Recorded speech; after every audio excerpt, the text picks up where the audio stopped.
warahmatullahi wabarakatuh. Saya Sri Permata Dewi, mahasiswa S1 Keperawatan B tingkat 2. Saya akan melakukan peragaan bagaimana cara perawatan kolostomi pada pasien. Yang pertama saya akan menyebutkan definisinya. Perawatan kolostomi ini berfungsi untuk menjaga kebersihan pada orang yang menderita kolostomi, dan yang kedua untuk membuang feses pada kantung kolostomi.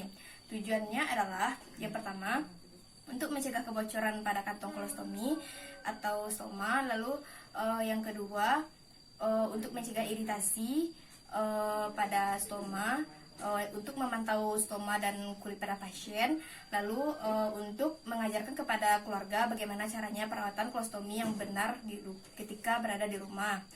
Baiklah, selanjutnya saya akan melakukan perkenalan alatnya. Yang pertama, bak instrumen. Di dalam bak instrumen ini terdapat tisu, kasa, lalu kantong stoma yang baru. Lalu selanjutnya di sini ada nirbecen atau bengkok. Lalu selanjutnya ada pasta atau salep yang dioleskan kepada kulit pasien. Lalu selanjutnya ada gunting. Lalu selanjutnya ada kapas. Ada antiseptik. Antiseptik bisa digunakan antiseptik lainnya seperti alkohol, betadine atau sebagainya. Lalu selanjutnya ada handscoon non steril. Dan yang terakhir ada pispot. Jadi kami tidak memiliki pispot, kami memakai ini sebagai pengganti pispot. Baiklah, selanjutnya saya akan masuk kepada tahap kerja. Yang pertama, identifikasi pasien dan jelaskan prosedur pada pasien. Assalamualaikum, Bu. Waalaikumsalam. Saya Sri Permata Dewi. Saya akan melakukan perawatan kolostomi pada Ibu. Ini akan memakan waktu sekitar 10-15 menit. Apakah Ibu bersedia? Ya, saya bersedia. Lalu selanjutnya lakukan cuci tangan dengan 6 langkah. 1, 2, 3, 4, 5, 6. 1, 2, 3, 4, 5, 6.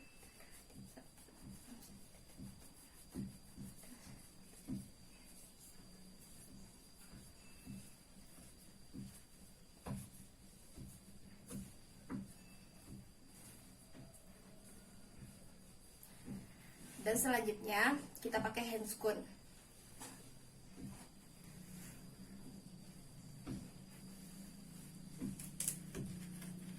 Handscoon yang kita gunakan di sini adalah handscoon bersih atau non steril ya.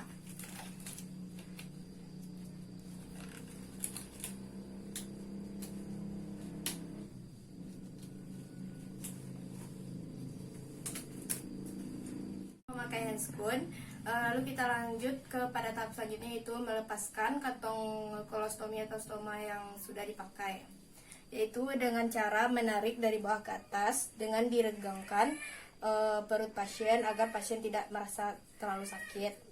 Bu, maaf ya, ini agak terasa sedikit sakit.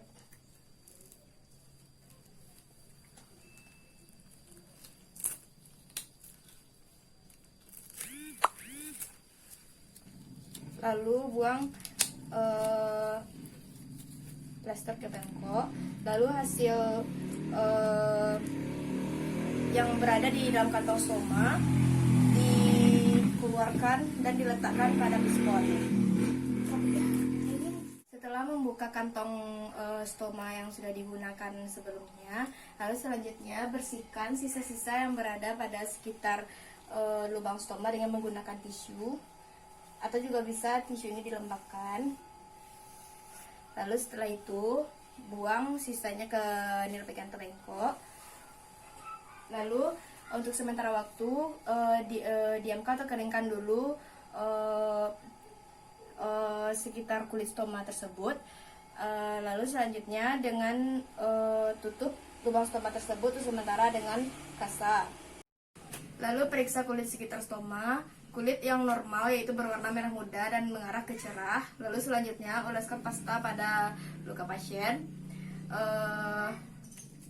Pasta ini berfungsi untuk melindungi kulit pasien, dan pasta ini digunakan apabila perlu, dan apabila pasta ini sudah dioleskan, tunggu sekitar 1-2 menit.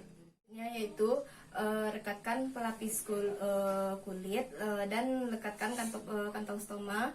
Lalu selanjutnya dengan tata cara, yang pertama buat pengukuran kantong stoma dengan ukuran yang telah disediakan. Lalu yang selanjutnya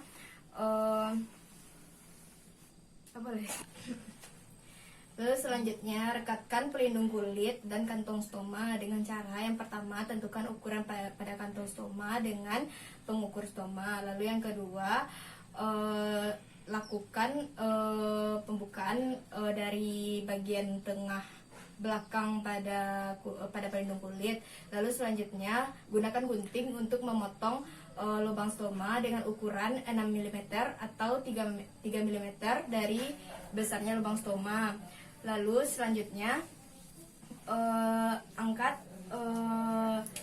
penutup kasa pada penutup lubang stoma, dan selanjutnya rekatkan pelapis kulit dan tempelkan kantong stoma dan tahan selama 5 menit dan dengan merapikan kantong stoma tersebut. Lalu selanjutnya masukkan pengharum ke dalam kantong stoma apabila diperlukan, dan selanjutnya tutup apabila ada lubang sambung atau lubang pembuang dari kantong stoma tersebut dengan cara melipatkannya ke atas dan tutup dengan klem.